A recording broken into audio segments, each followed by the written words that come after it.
Ya, apabila ada kemudian kesalahan membaca, translation. baru Oke. dibantu untuk membetulkan.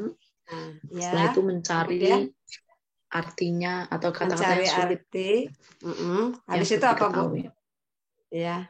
Dan nggak tahu semua kata anaknya teh. Iya, Anak saya kebanyakan ketang. gitu. Kalau anak ibu mah ya mungkin Sama. adalah satu dua ya gitu yang apa artinya, Bu? Ini siapa yang tahu? Tadi kalau sudah mah. Itu lagi yang tahunya teh ya. Nah, setelah itu apa?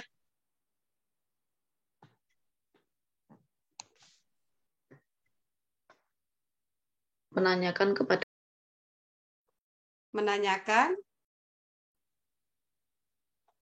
Bapak Ibu yang lain boleh tambahkan activity saat kita merasa diri kita mengajarkan membaca? Answer some question. Answer the questions. Pertanyaan apa yang diminta dijawab? Berkisar tentang apa pertanyaannya biasanya? Tentang isi teks. Ya, isi teksnya apa aja? Yang ditanyakan biasanya apa? Oh, Detail Biasanya? information. text Ya. tell us about. Purpose of the text ya, apalagi? Sinonim. Sinonim, apalagi? Biasanya yang ada di questions related to text? Sambil nunggu Bu Mus, belum tayang. Belum tayang. Optionnya belum tayang. Ini sambil saya menyamakan, jangan saya yang salah nih ngajar reading ya. Apalagi Bapak Ibu, pertanyaannya related to text itu apa aja selain cari the purpose of the text, synonym of certain words, apalagi? Moral value. Moral value. Kalau cerita ya Bu, Yeah. kalau teks secara keseluruhan. Main idea. Biasanya main idea, that's right. Apalagi Bu? Nah ini Bu. Nah, Bapak Ibu kalau ya gimana? Sinonim, antonim. Sinonim, antonim, oke. Bapak Ibu kata ini saya juga YouTuber ya sambil lihat Google juga sambil cek sama teman yang suka ngajar reading comprehension itu. Kemampuan reading itu katanya kalau yang disebut orang bisa reading itu bisa menangkap makna tertulis itu adalah satu, dia bisa menemukan main idea. Jadi Bapak Ibu harus ngajarin caranya gimana supaya kita tahu main idea. Mau main idea secara teks, mau main idea per paragraf. Harus diajarin, bukan ditanya langsung. Tapi diajarin dulu. Jangan sampai teman dosen saya bilang gini, Ning, ari kamu teh ngajar apa ngetes cina waktu reading teh gitu ya. Jadi teman saya tuh seolah-olah menyalahkan saya ketika dia nanya, kamu kalau ngajar reading kayak gimana? Kan saya gitu ya, share teks, kemudian kita baca bersama, kemudian kalau yang salah ngomong dibenerin, kemudian kita bahas kata-kata yang dianggap tidak paham, tidak dimengerti oleh sebagian besar anak. Kemudian jawab pertanyaannya gitu. Terus kita kan suruh mereka jawab ya, saya 10 menit, terus habis itu nomor 1 apa jawabannya? Nomor 2 udah selesai kan? Nah, kamu pernah nggak katanya ngajarin cara nyari ide utama? Itu 1. Kedua, ngajarin cara mendapatkan informasi tersurat. Kalau ngajarin, kalau nyari jawaban who itu gimana? Kalau nyari jawaban what itu gimana? Kalau nyari jawaban why itu gimana? Ngajarin nggak katanya? Aduh, saya waktu itu merasa diadili ya. Kemudian katanya makna tersirat. Diajarin nggak katanya mencari makna tersirat. Kemudian kalau pakai taksonomi Barrett itu ada inferential meaning. Saya sih menganggap setelah memberikan mereka soal, kemudian mereka jawab dan kita samakan tuh jawabannya, selesai ya, ngajar reading itu selesai. Itu mah bukan ngajar katanya, itu mah ngetes. Nah, jadi mari kita kalau memang belum seperti itu, saya juga sama agak sulit ya ternyata keluar dari zona kebiasaan itu. Jadi diajarkan dulu. Jadi ada satu teks yang memang kita ajarin cara. Nomor 1, menangkap makna dari main idea, cari main idea. Bagaimana caranya? Tidak harus selalu berbentuk pertanyaan yang what is the main idea. Bisa saja Bapak Ibu membuat tabel diisi sama mereka main idea dari paragraf 1, paragraf 2 dan tidak harus selalu pertanyaan. what is the main idea of paragraph 1? Nggak harus. Tapi dibuat BS juga boleh. True false. Dibuat true false. Apakah ini tentang ini atau tentang ini? Nah, itu ya. Nanti kemampuan mendapatkan main idea itu menjadi kemampuan reading comprehension gitu. Nah, sekarang apakah identify pronunciation masuk reading comprehension? Enggak, karena enggak ngaruh. Mau bunyinya A atau B atau C, kalau dia udah tahu maknanya bahwa ini botol, ini mau bilang botol, mau bilang botol, sama. Maknanya tuh yang kayak begini gitu ya. Kemudian recall the contextual meaning. Given a short notice, ada notice pendek, siswa mampu mengingat. Gimana ya? Saya juga bingung ini kata recall itu bahasa Indonesianya gini.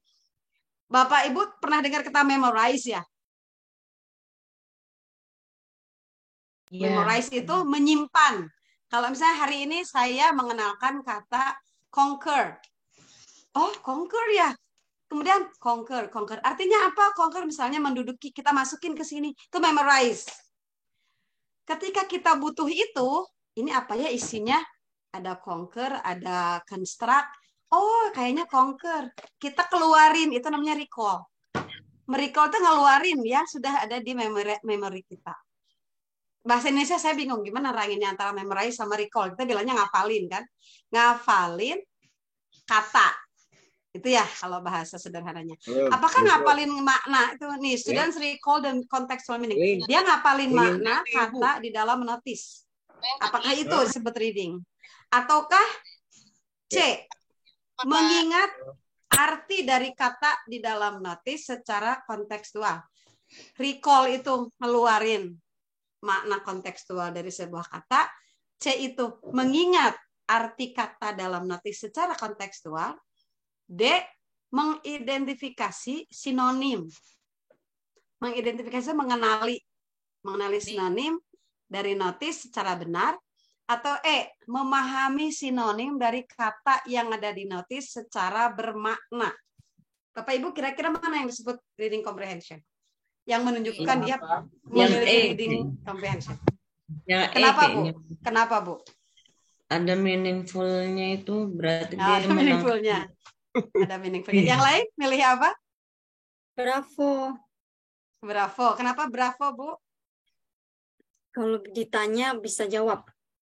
Nah, kalau ditanya apa? Ditanya tentang text reading-nya. Ya, Bapak Ibu, ketika ditanya bisa jawab itu belum tentu menunjukkan.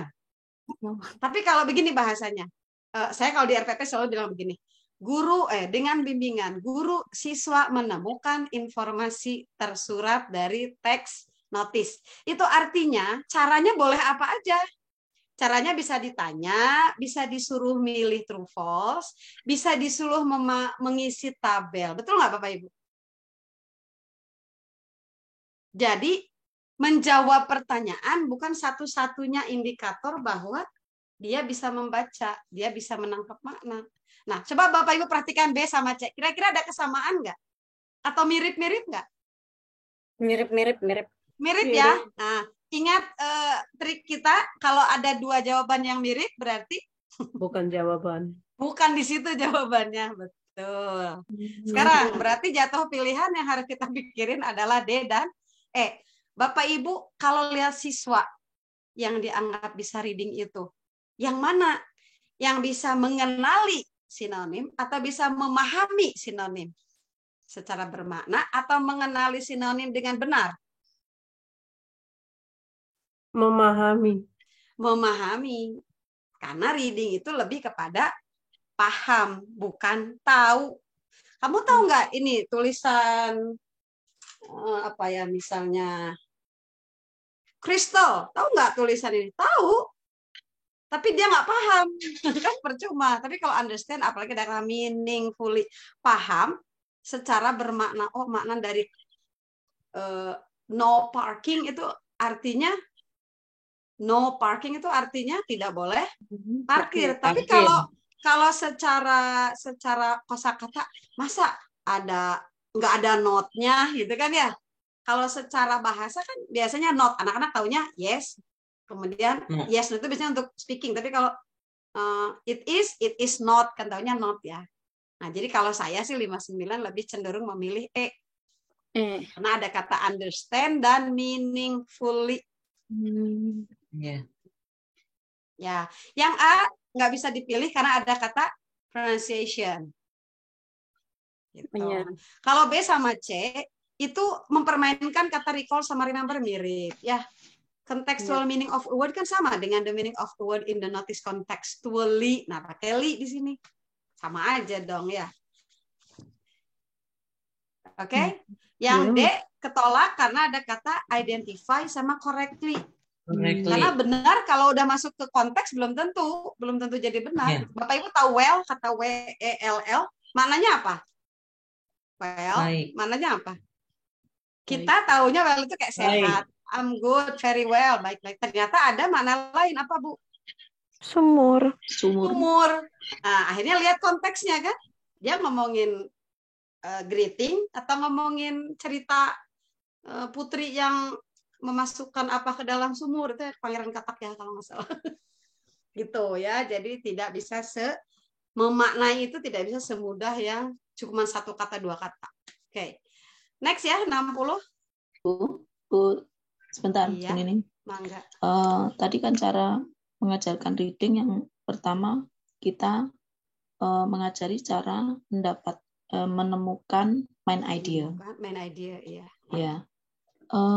Tapi kebanyakan siswa saya itu yang tidak tahu artinya pada teks tersebut. Apakah kita hanya mengajarkan, oh di sini loh tempatnya di awal paragraf, oh ini loh di akhir paragraf. Kan minimal mereka harus mengetahui artinya dulu kan. Betul. Berarti apa tidak mencari kata sulit itu?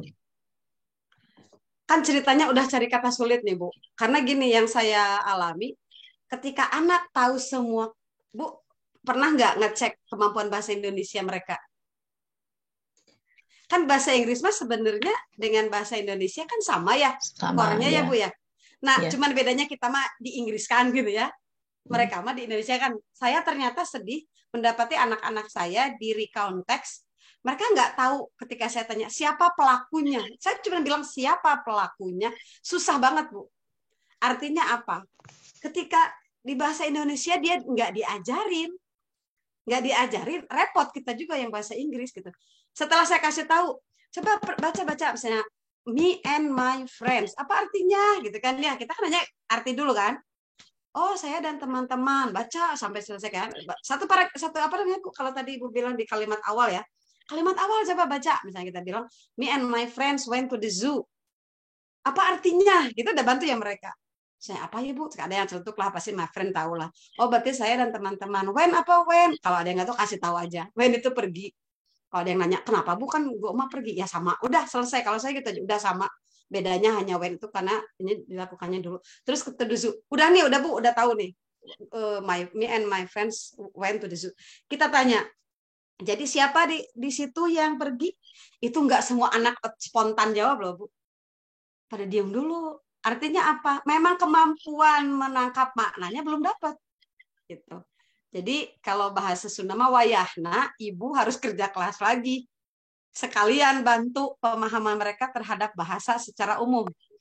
Bahwa kalau mau menentukan menangkap mana itu, makna dari gagasan utama itu biasanya ada di kalimat awal. Biasanya. Atau yang kata yang sering muncul. Bapak Ibu nanti boleh googling ya. Saya disarankan sama yang bikin CP Kurmar itu bilang gini, silahkan lo kalau siapkan waktu itu tolong sediakan waktu untuk mini lesson. Mini lesson itu kayak Bapak Ibu tuh ngajarin, nyeramahin gitu lah ya. Coba ajarin 10 menit mah cara nyari informasi tersurat, cara nyari gagasan utama, katanya begitu. Jangan dites dulu. Nah, itu kesalahan kita adalah kita ngetes dulu, padahal diajarinnya belum. Jadi Ibu nggak apa-apa, Bu, kasih tahu aja. Setelah mereka tahu semua kata juga belum tentu bisa loh mencari gagasan utama itu. Gitu. Is that clear, Bu? Nanti diskusinya dilanjutkan ya. Ini ramai kalau sudah ngomongin how to teach reading comprehension itu. Next, nomor 60. Ya, sama-sama. Nah, if a teacher uses criterion-based assessment. Nah, Bapak Ibu ada zaman saya dulu ada istilah PAK ya. Penilaian acuan kriteria gitu ya. Ada penilaian acuan norma. Begitu ya? Waktu kita kuliah. Nah, sekarang kalau si guru menggunakan PAK, penilaian acuan kriteria, yang mana nih yang termasuk?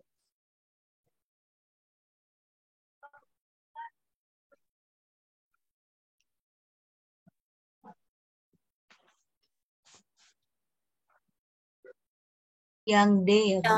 Yang D, betul. Ada istilah standard ya. Criterion itu standard, udah jelas distandarkan. Jadi kalau misalnya nih sekolah Al-Azhar itu nerima anak yang nilai bahasa Inggrisnya 8. Atau kalau kita mau kuliah ke luar negeri itu harus dapat TOEFL 500. Itu mau kita nggak bisa alasan, aduh saya nggak mau 500 doang, saya kan kuliah sekolahnya kan di jauh sana, di gunung, nggak bisa. Pokoknya standarnya kalau mau kuliah di luar negeri harus TOEFL 550 misalnya. Nggak bisa terus akhirnya jadi minta di apa ya, menghibah-hibah untuk diturunkan gitu gara-gara saya dari gunung, nggak bisa. Karena kriterianya sudah standar. Oke, next. 61. Ah, hati-hati dengan kata except. Biasanya ini ya, except itu berarti kan kecuali, berarti hanya satu yang beda sendiri gitu kan. The following statements are true about what young learners, especially between ages of 5 to 9, can do in using languages. Using language. Bapak Ibu yang mana kira-kira yang kecuali untuk anak-anak kecil saat belajar bahasa? Yang kecualinya ya, berarti yang nggak masuk di anak-anak. Amparan. Nih, Charlie, kenapa Bu? Yang A kenapa enggak? Karena dia bisa cepat. Biasanya anak-anak. Ya, kalau anak kecil itu harusnya lihat sama dengar. Konkret. Yang abstrak, yang konkret terlihat, terdengar, terasa, teraba, itu ya gampang. Oke, yang B kenapa enggak masuk? Dia lebih direct dibanding. Ya, mereka itu jangan langsung kayak jangan ini coba lihat pola kalimat ini, nggak usah pola kalimat bilang aja kita mundangin imperatif sentence, kalimat perintah nggak usah bilang kalimat perintah itu diawali dengan kata kerja, bingung mereka. Tapi kalau stand up ikutan, sit down turun, sebenarnya sama aja anak SMP juga ya senang digituin. Kemudian kalau tadi jawabannya kata ibu apa? C ya, kita lewat. D kenapa nggak masuk?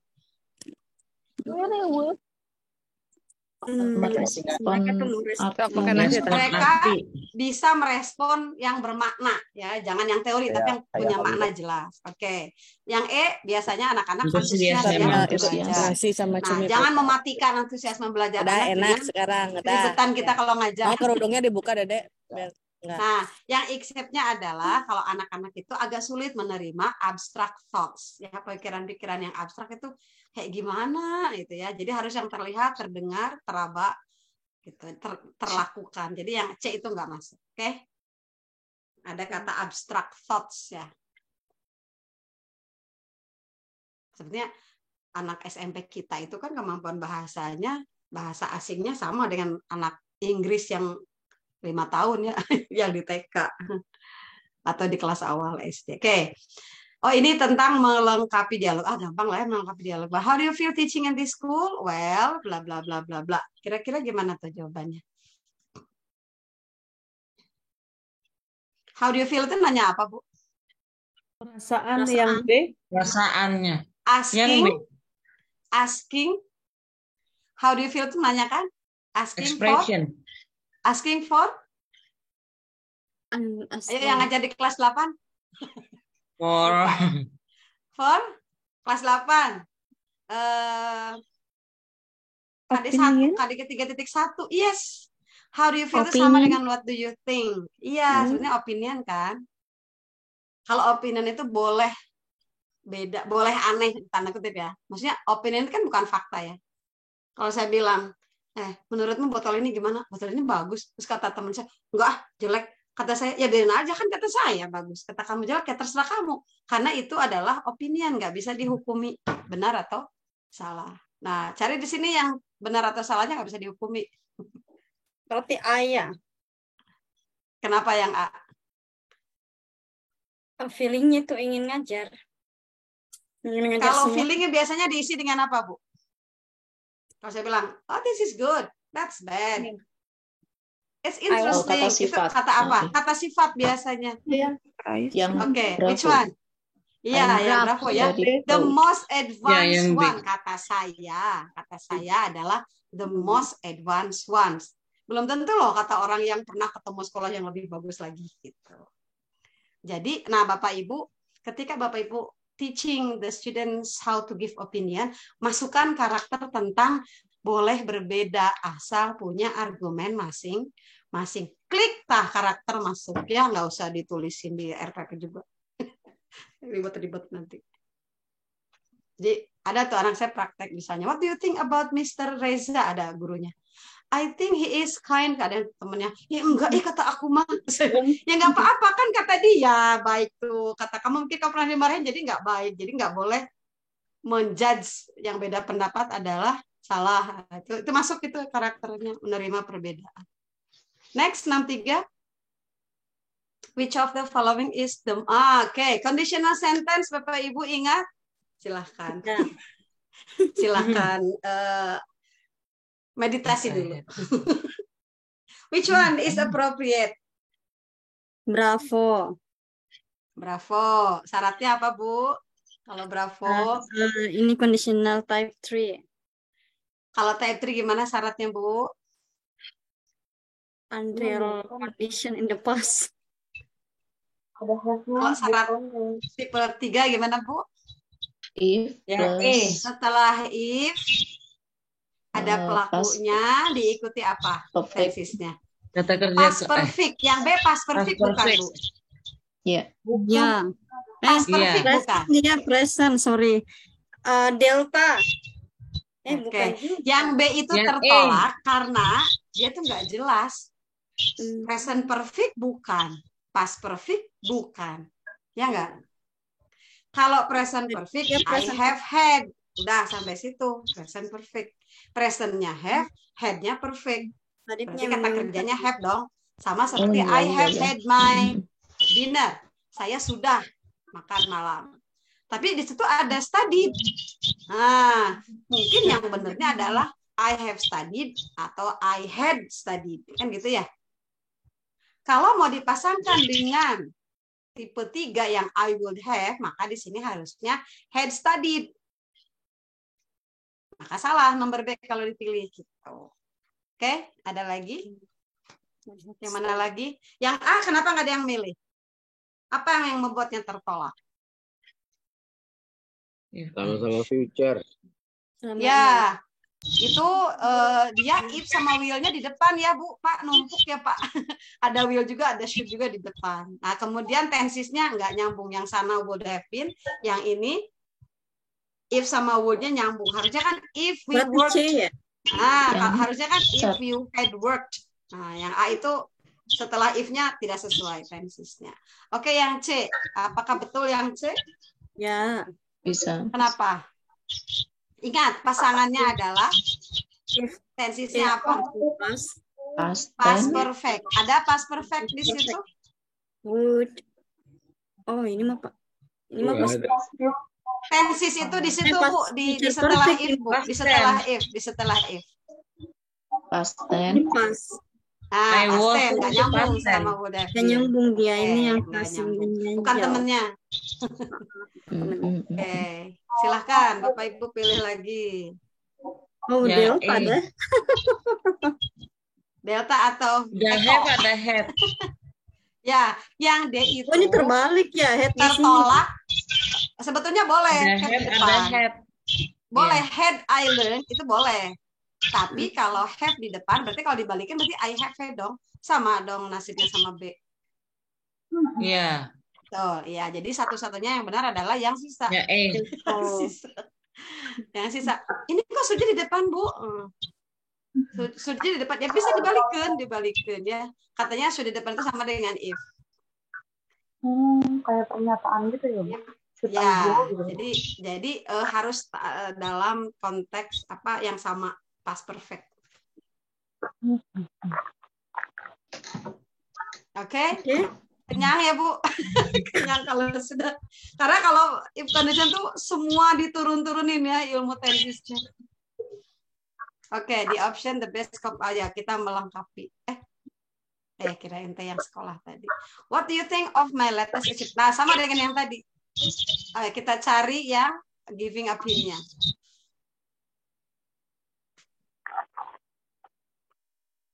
What do you think? What do you think of my latest achievement?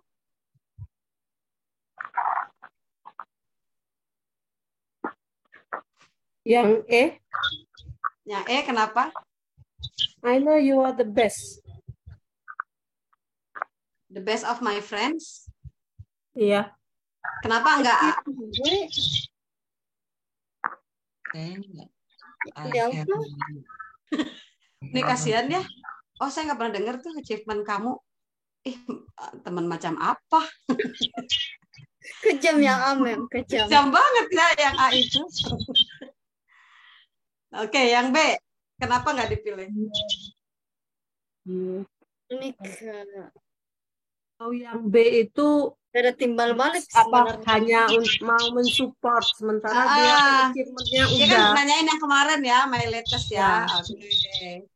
Nanyain yang sudah kok dijawabnya nanti, ya nyambung ya. Ini temennya pada gini ya, aduh mau temenan kayak begini. Yang C kenapa nggak dipilih? Sama feature juga. Itu kayak gini, mestinya gue jadi tahu dong lo punya itu kayak gitu ya. Lah ini macam apa, teman seperti apa gitu ya. Kejam Harusnya saya udah tahu, berarti dia nggak tahu tuh Bu. Seolah-olah perhatian ini. Oh, salah perhatian padahal mah justru ngasih tahu bahwa dia tuh nggak perhatian ya. Yang D, I think so. yang D pilihannya. Kalau saya menolak karena gini, I'm relieved to hear that you passed the difficult exam. Belum tentu achievementnya itu exam.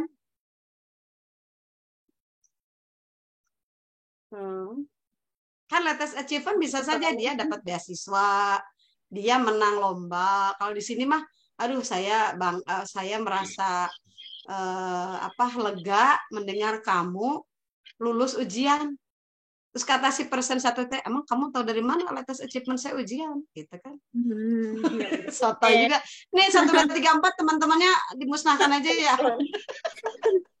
Kalau ada teman kayak gini, menderita banget ini orang. Nah, jadi I know you are the best of my best friend. Pokoknya udahlah kamu keren. Jadi sakingku. Gimana menurutmu? Tahu sih yang terakhir baru saya dapat bintang. Wes, kamu mah kan emang top. Nah, gitu. TOP BGT kalau gitu kan. Itu benar-benar ngasih pendapat. Ini baru temenin. Tapi jadi jangan ditemenin ya. Oke. Kebawahin Bu Mus.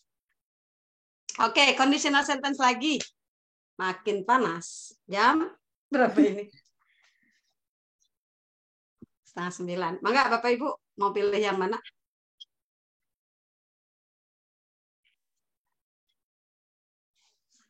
Yang B ya, Bu.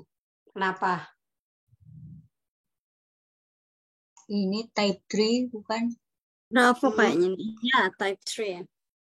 Type 3 ya. Kenapa yang A nggak masuk, Bu?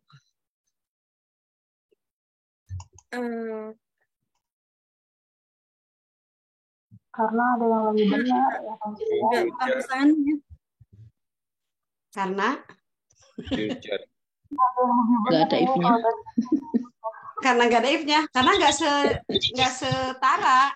Ya, harusnya kan I had clean. Mungkin dia asalnya kayak could have. Nggak setara kan? Temennya salah ambil temen. Korban yang 64 tadi kayaknya. Kenapa nggak yang C, Bu? Sama-sama future dia. Pas Sama future. would. Nah, if sama would-nya satu kalimat ya, Bu. Ya, nggak masuk dalam pola. Ya, oke. D. Kenapa, Bu, yang nggak masuk yang D? DE. DE mirip Cenaya. Salahnya di mana? Ada tubinya. Iya, ngapain ada tubinya ya? Kenapa, Bu? Tubinya harus dihilangin? Karena sudah ada word. Ada where. Kan word itu udah sudah tubi. Udah ada word itu udah tubi. Tubi dalam bentuk lampau. Kalau tubi itu kata kerja bukan, Bu? Iya. Kata Iya, kerja. cirinya apa, Bu, bahwa Ibu yakin itu kata kerja? Letaknya setelah subjek. Bu, setelah subjek Pronoun itu predikat, Bu, bukan tubi. Predikat. Kan balik lagi ke gitu. Bapak Ibu, kenapa to be disebut kata kerja? Because of to infinitive.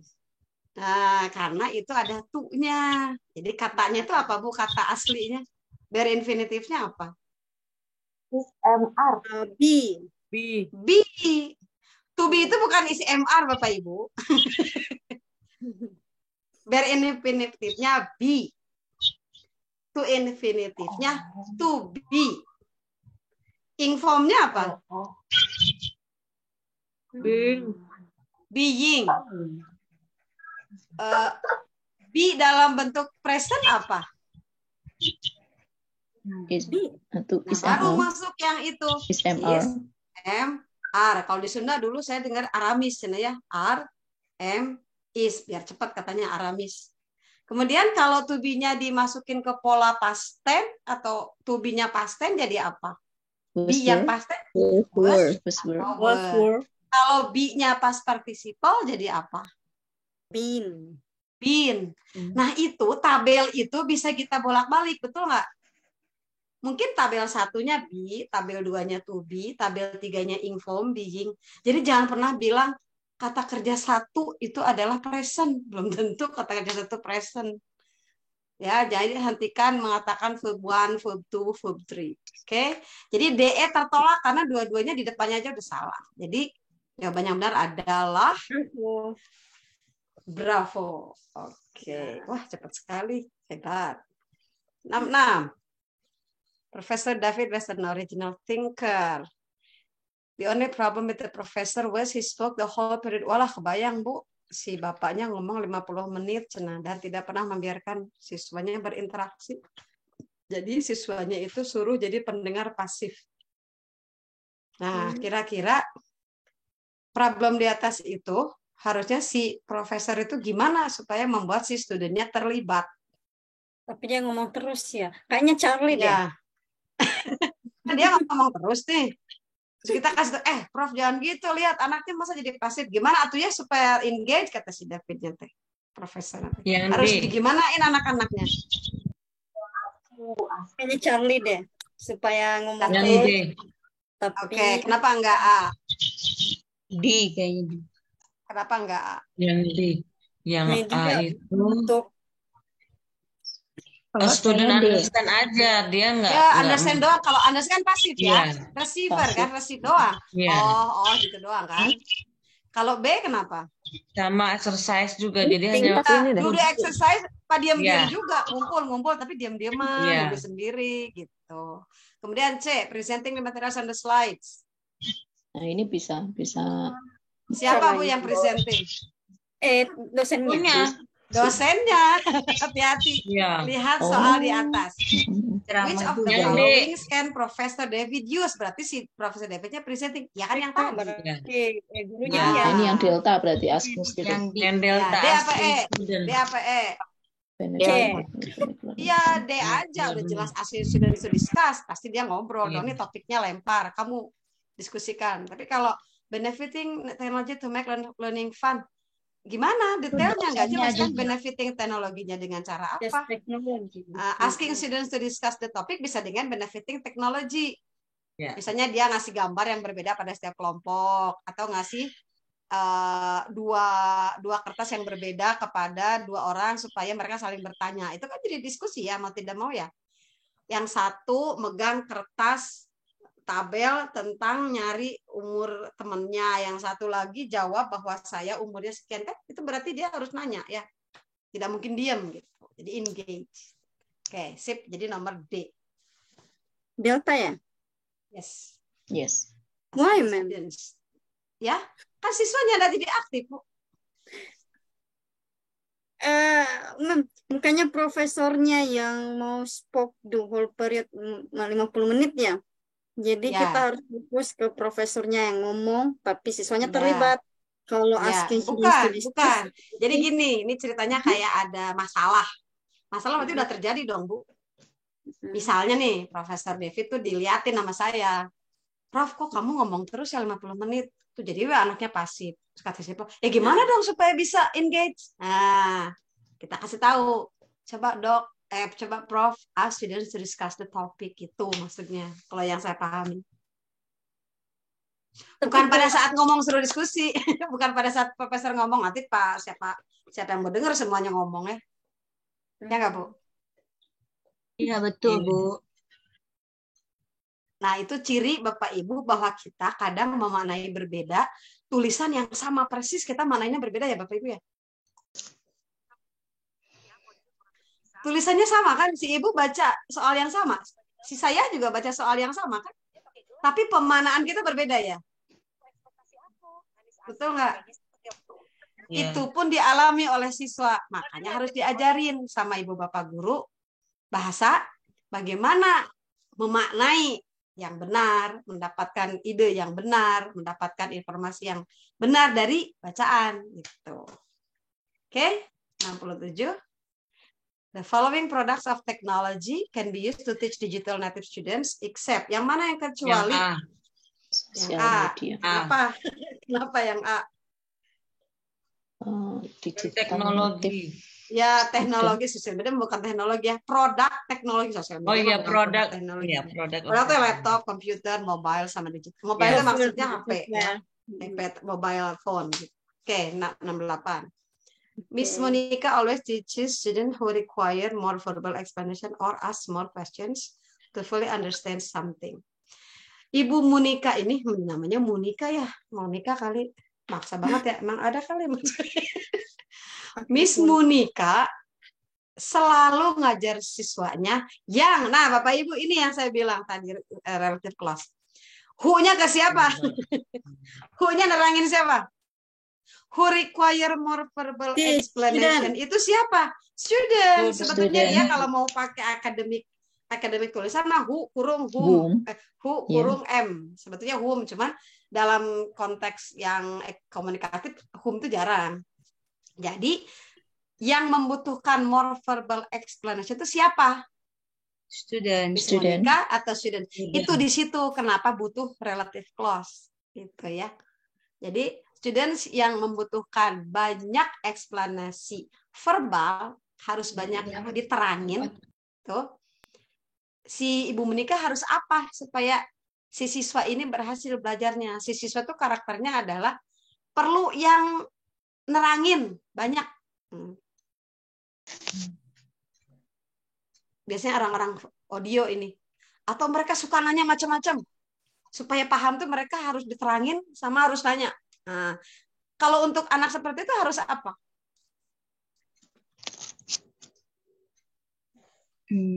Yang E ya Bu ya. Internet apa? Ada yang bukan mnemonic, saya pernah bukan mnemonic, jadi tapi lupa lagi. Kayak mnemonic. Kalau building blocks mungkin nggak? No. Nggak mungkin, karena anaknya harus selalu mendengar hal-hal yang didengar. Mereka dikasih tahu dengan suara. Ya, harus ada yang nerangin. Oke. Kalau worksheet, building blocks, blok-blok yang untuk membangun, itu ya? Kalau building blocks. Iya kan? Kalau worksheet membuat mereka jadi tahu ngerti karena diterangin nggak? Enggak juga. Enggak, itu anak-anak yang visual biasanya bagus dibikin worksheet. Kalau puzzle bisa bikin mereka ngerti karena ada diterangin? Enggak. Enggak. Kalau internet ternyata enggak jelas. Mnemonic itu Bapak pernah waktu saya kecil itu ada kalau kita ngapalin sesuatu itu dinyanyiin ya? Ada? Iya. Nah, saya sampai sekarang itu tahu nama-nama malaikat bukan karena di satu Jibril, bukan. Saya kalau malaikat ini apa itu dinyanyiin dulu. Saya ini orang audio. Jadi harus ada makanannya itu berupa suara gitu. Oh, Jibril, Mikail, Israfil, baru aja ingat itu. Kalau nggak nyanyi dulu nggak ingat. Nah, mnemonic ini salah satu cara untuk anak-anak yang audio, yang butuh sesuatu yang didengar, yang butuh sesuatu yang diterangkan. Gitu. Tulisannya ya, tadi Bapak, Ibu, benar. Kenapa? Tulisan mnemonicnya. M-nya jangan hilang. Mnemonik, ya itu hilang ya. Menek. Ya. Tapi dibacanya mnemonic. Menek. MNN. Sip. Jadi Bapak Ibu kan di kurikulum Merdeka katanya disuruh asesmen diagnostik ya. Salah satunya Bapak Ibu harus tahu mana siswa yang lebih suka diterangin, mana siswa yang lebih suka ngerjain sendiri aja lah, nanti kalau butuh nanya. Repot amat ya jadi guru, ya emang repot. Siapa yang harus ngerjain, baru dia ngerti, harus melakukan. Oke, next 69. There have been many products of technology that can be used to support teaching and learning process in the classroom. Media berikut itu help teachers a lot in providing audio visual. Yang mana audio visual, Bu, Pak? Yang audio visual yang mana? YouTube. Karena ada audionya. Edmodo nggak ada audionya. WhatsApp nggak ada audionya. Ada tapi tidak Edmodo itu apa sih ya? Menarik. Edmodo itu juga sama dengan Facebook ya, mirip-mirip Facebook gitu ya. Cuman Facebook mah ada iklannya, ini mah nggak ada. Ya. Terus kalau Edmodo masuk kalau grup itu harus ada kode kayak Google Classroom gitu. Nah, Bapak Ibu yang anak-anaknya terlihat audio visual, kasih aja tayangan-tayangan di YouTube ya. Ribet ya Bu, memberikan banyak, ya emang ribet, orang kita muridnya banyak. Anak kita aja di rumah ada 4, ada 3 juga. Beda-beda kan ya perlakuan kita. Si A mah diginiin tuh nggak masuk, si Ade mah diginiin masuk. Sama, apalagi ini anak 40 orang yang bukan anak kita. Pasti beda banget. 70. Teaching students in hybrid. Nah, what it means to the teacher should. Hybrid itu kayak gimana Bapak Ibu? Apa bedanya hybrid dengan online? Dua cara. Dua cara gimana Bu? Sinkronus dan asinkronus. Apa tuh hybrid?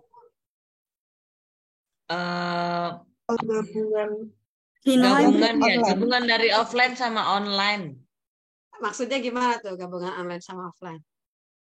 Itu metode teori apa tuh teori pengajarnya kalau di Zoom itu apa? Hybrid bukan? Kalau nanti ada online-nya ya kayak yang kalau Zoom hybrid bukan? Bukan. Yang hybrid yang kayak gimana dong? Ada yang online, ada yang offline gimana? Iya, yang kayak gimana yang disebut ada yang online, ada yang offline itu gimana? Saya nih ngobrol di Zoom begini, terus habis itu nanti anak-anak silakan lanjutkan baca teks yang ada di Google Classroom ya. Besok kamu kumpulin tugasnya. Itu apa namanya? Hybrid bukan? Hybrid. Iya kayaknya Bu. Nah, Bapak Ibu pernah dengar sinkronus dan asinkronus? Pernah. Kayak gimana? Kalau sinkronus itu kayak Zoom gitu. Kalau asinkronus kan mengerjakan modul di mana yang ditugaskan misalkan. Itu. Iya. Jadi Bapak Ibu kalau sinkronus asinkronus itu hari ini waktu kita pandemi dulu ya, saya buka Zoom atau Jimit.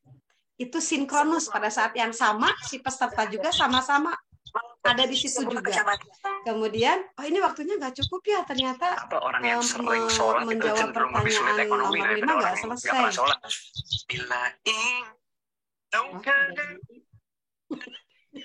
Apa itu? Bu Puji iklan. Orang audio kayak saya mah langsung terganggu kalau ada yang nyanyi ya. Jadi pengen nyanyi.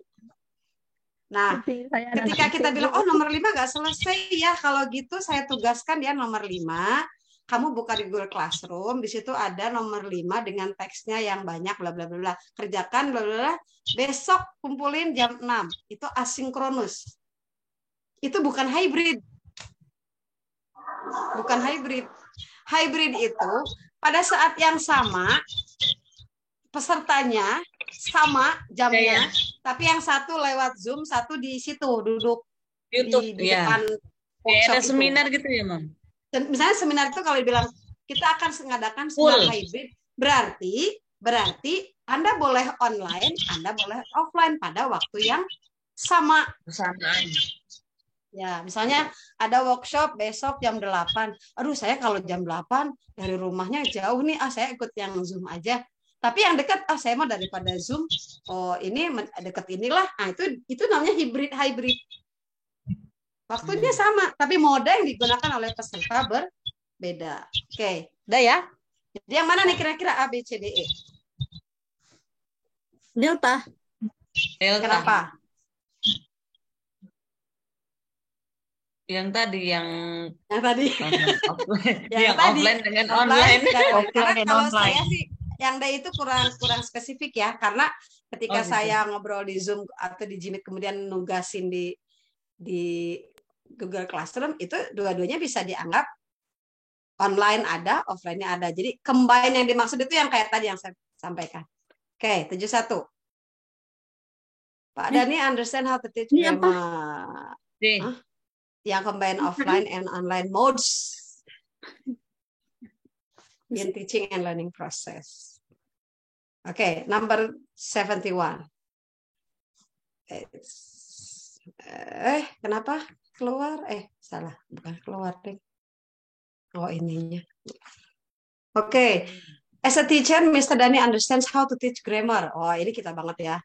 Kita gitu loh, masa nggak bisa ngajarin grammar? Kan saya guru bahasa Inggris. Tapi dia nggak ngajarin secara isolated. Nah, jangan ngajarin grammar isolated dong. Maksudnya gimana tuh, Bu? Ngajarnya jangan dipisah-pisah gitu. Oh, kira-kira mengajarnya jangan di gunung gitu ya. Jangan dipisah-pisah gimana, Bu?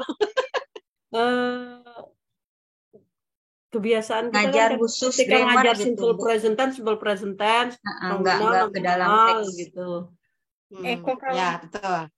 Ya, jadi Bapak Ibu kalau ngajarin grammar, apalagi kalau kata orang apa tuh functional grammar, functional apa ya? SFT ya? Bukan SFT, apa tuh yang jadi grammar itu boleh kita ajarin tanda kutip dibuat mini lesson asal dalam rangka atau setelah kita sebelumnya ketika ngajarin recon, ketika anak me and my friends went to the zoo, kenapa itu when artinya apa, Bu? Sama dengan pergi. Oh, sama, Bu, ya. Yaudah, simpen. Nah, kita anak-anak tadi apa pergi bahasa Inggrisnya when ada yang kamu tahu pergi apa? Go. Boleh ngajarin present simple. Tapi nggak usah dibahas.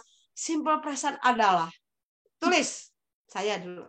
Tulis, didikte sama Ibu. Simple present adalah pola kalimat yang diguna. Itu ya saya dulu. Soal jago banget ya saya, berarti guru teh nggak perlu buku paket. Terus habis itu contoh. Gitu ya. I played. Contoh. I didn't. Anak udah played aja dia bingung. Tiba-tiba ada didn't pada saat yang sama dicekokin. Tiba-tiba did you? I went to the zoo. Did you go to the zoo? No, I didn't go to the zoo. Jadi siapa yang go to the zoo? Ya, tadi bilang I went to the zoo. Tiba-tiba bawah bilang I did not go to the zoo. Itu artinya Bapak Ibu ngajarinnya isolated. Tidak dihubungkan dengan konteks yang tadi sedang cerita. Nah, kira-kira ABCDE yang mana nih? Yang ngajarnya yang benar tidak isolated. Ya? Yang B. Yang B, betul. Ada konteksnya.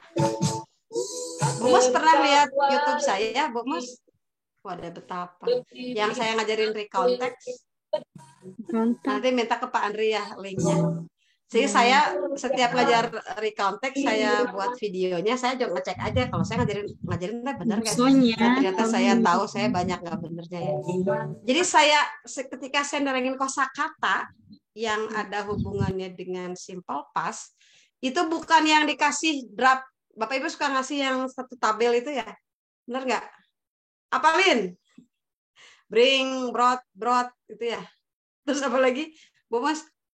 Have, had, sleep, slept. Betul nggak? Satu tabel dikasihin semua, betul nggak? Suruh diapalin. Kalau bisa jadi anak-anaknya, saya juga membayangkan anak-anak saya sering protes.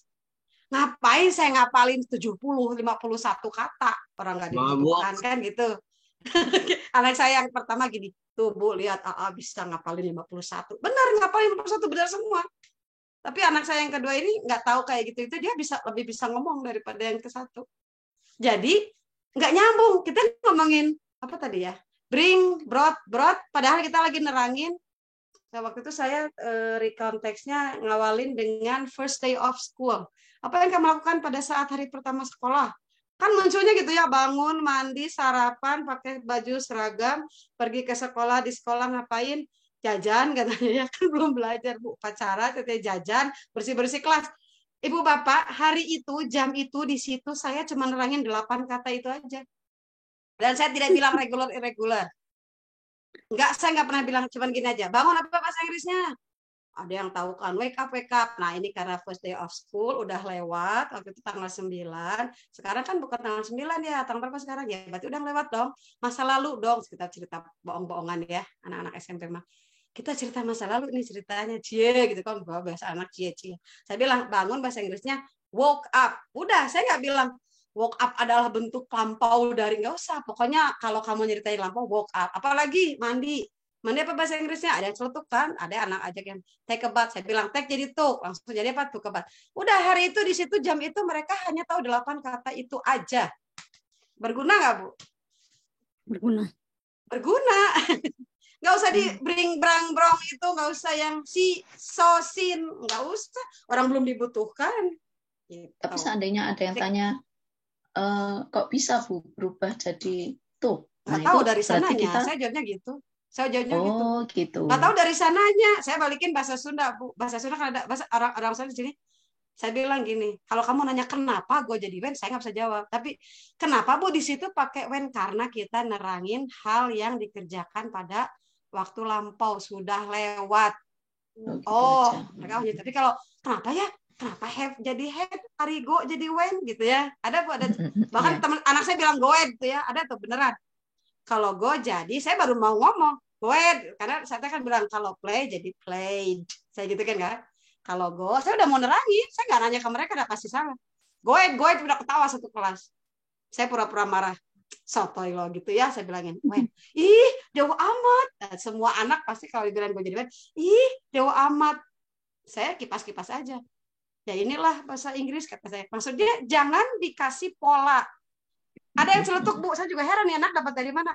Oh Miss itu mah yang regular verb ya Miss. Saya diam 1000 bahasa. Saya nggak respon tuh anak. Teman-temannya pada bengong kan apaan? Mungkin dia les kayaknya. Atau les sama guru siapa.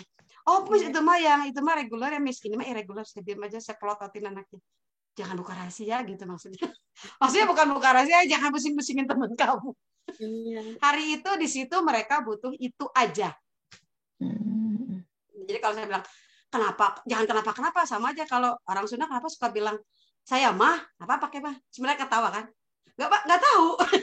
Sama orang Inggris kalau ditanya apa di situ when ya nggak tahu. Cuman kalau dari segi bahasa biasanya kalau untuk mengatakan yang lampau, membedakannya bahwa kalau kamu bilang go berarti terus-terusan rutin pergi ke sana gitu.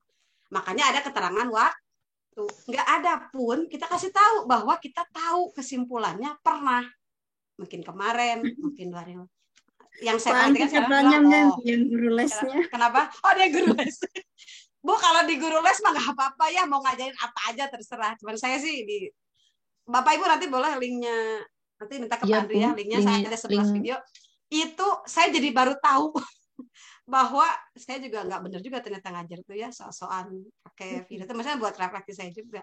Ternyata anak-anak itu dengan Bapak Ibu perhatikan, saya tidak pernah bilang subjek, saya menghindari kata kerja, ngomong ini kata kerja enggak, ngapain? Yang dikerjain ada orang Sunda ya, nanaonan. Dia nanaonan tadi bangun pagi, setelah bangun pagi nanaonan, apa-apaan? Activities, saya bilangnya activities. Siapa pelakunya, ngapain, kapan, udah gitu aja. Udah mereka bisa nulis kok, akhirnya bisa nulis. Oke, next ya. Jadi konteks itu penting dalam mengajarkan apapun, termasuk ngajar grammar. Tapi boleh ceramahin dikit boleh. Setelah hubungannya tadi dengan awal-awal itu ya, awal kalimat. Oke, 73. Problem base. Aduh, saya tuh nggak terlalu suka bahas kayak gini. Bukan konsumsi bahasa Inggris maksudnya. One technique commonly used in problem based itu yang mana Bapak Ibu?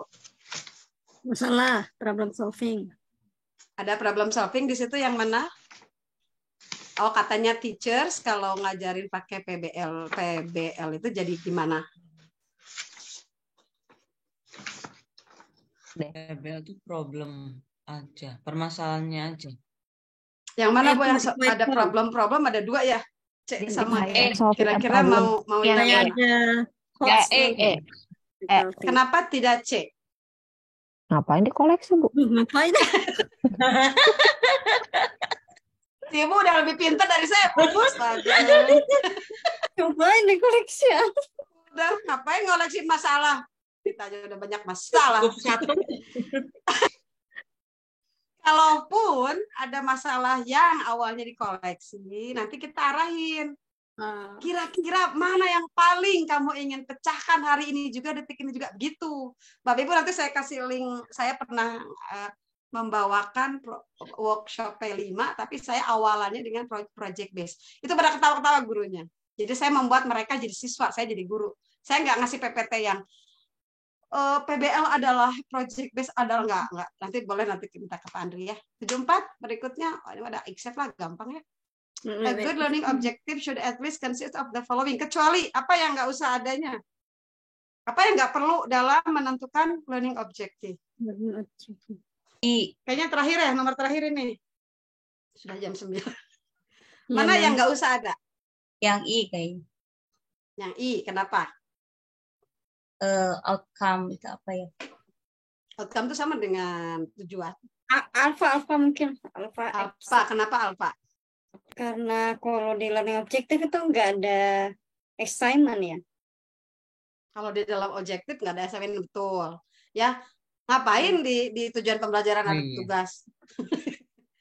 Ngapain ada activity di tujuan pembelajaran? Nggak butuh. Yang dibutuhkan adalah perubahan perilaku. Asalnya nggak bisa apa, jadi harus bisa apa. Asalnya nggak tahu apa, harus tahu apa. Tujuan itu harus ada itu. Jadi Bapak Ibu kalau bikin tujuan, pengen saya besok, kamu besok ngajar ya di kelas apa? 7A. Besok mau ngajar apa? Mau ngajar tensis. Itu nggak jelas itu, ngajar tensis itu. Besok mau ngajarin apa? Saya mau ngajarin mereka supaya memaknai teks deskriptif. Nah, itu baru benar.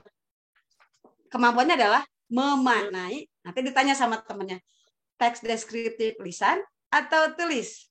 Terus kita sok-sokan, dua-duanya. Kata temennya, emang cukup 80 menit? Kita bilang, cukup. Santai banget ya. Nah itulah, karena kita suka cek Sundama ngarawu kusiku. Kayaknya ini bisa dalam 8, padahal 80 menit ya Bu, udah bel tuh anak tuh nggak langsung ganti guru. Kita juga di ruang guru ngobrol dulu 5 menit, jalan lagi 5 menit, ketinggalan buku balik. Nanti habis tinggal 60 menit ya. Udah gitu, udah adzan ya. Kita sholat yuk, sholat awal waktu. Padahal istilahnya 10 menit lagi. Ya hari kita dulukan sholat. Potong lagi ya. Jadi 50 menit emang cukup. Membuat anak memaknai lisan dan tulis kan enggak. Jadi Bapak Ibu kalau bikin tujuan pembelajaran atau indikator pertemuan, harus yang measurable. Terukur. Kira-kira kita nyampe nggak nih lisan dan tulis? Enggak. Hentikan. Ngalahin satu. Lisan dulu aja. Besok mah. Sabar. Makanya saya senang ada Kurmer, karena Kurmer itu dibebasin. Deskriptif tag buat saya mah 6 bulan, itu mungkin 4 bulan itu baru bisa lah yakin anak bisa sampai nulis, sampai ngomong. Itu ya. Sepertinya harus kita akhiri dulu. Nggak ada tambahan. 21 not. Ya, gimana? Tadi kan ada siapa tahu mau ditambah berapa nomor gitu. Oh. Gimana nih yang panitia? Kalau ini nomor 75 ya, saya tambahin nomor 75 deh. What should a teacher do before period? Ini mah sudah PTK ya. Apa yang harus sebelum bikin PTK katanya harus apa dulu? Ngumpulin masalah. Identifying problem. Yang C, identifying problem. Ya, tadi juga di atas itu harus kita lihat yang problem kan, bukan problems, bukan. Jadi kita nentuin, walaupun banyak masalahnya, Bu Neneng mau bikin PTK apa? Saya mau bikin yang prosedur, tapi pengen juga bikin yang tentang anak sinus lebih. kata ini yang benar yang mana, kamu harus fokus. Nah, apapun kalau fokus itu insya Allah lebih berhasil. Oke, sementara 75 dulu ya. Sabar. Baik. Gurunya juga Baik, bisa. Bu. Terus, Iya. Ibu. Thank you very much for